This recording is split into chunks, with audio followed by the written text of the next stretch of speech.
Nëse sot flasim për miliarder si Elon Musk apo Jeff Bezos, historia na tregon se pasuria ka pasur për masa shumë më të mëdha, shpesh të paimagjinueshme. Në krye të listës së njerëzve më të pasur në histori përmendet shpesh Mansa Musa, perandori i Malit në shekullin e 14. Pasuria e tij ishte aq e madhe sa historianët e konsiderojnë të pallogaritshme. Mali kontrollonte prodhimin më të madh të arit në botë.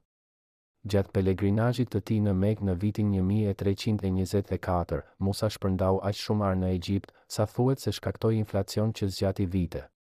Një tjetër emër gjigant është Augustus, perandori i parë i Romës.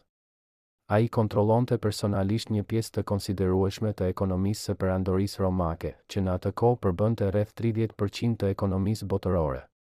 Pasuria e tij, e përkthyer në vlera moderne, do të ishte triliona dollar.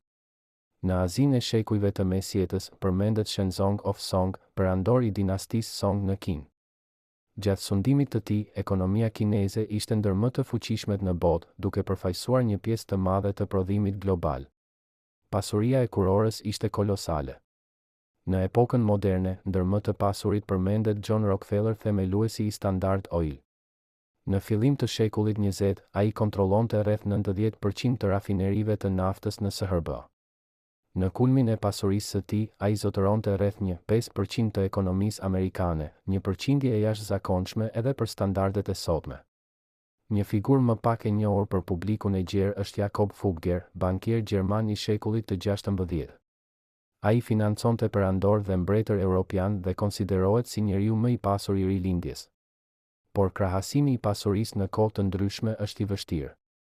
Disa prej tyre kontrollonin burime natyrore, të tjerë ekonomi të tëra perandorish.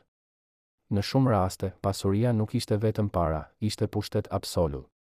Dhe kjo është ndoshta pika kyçe, në histori, njerëzit më të pasur nuk ishin thjesht miliarder.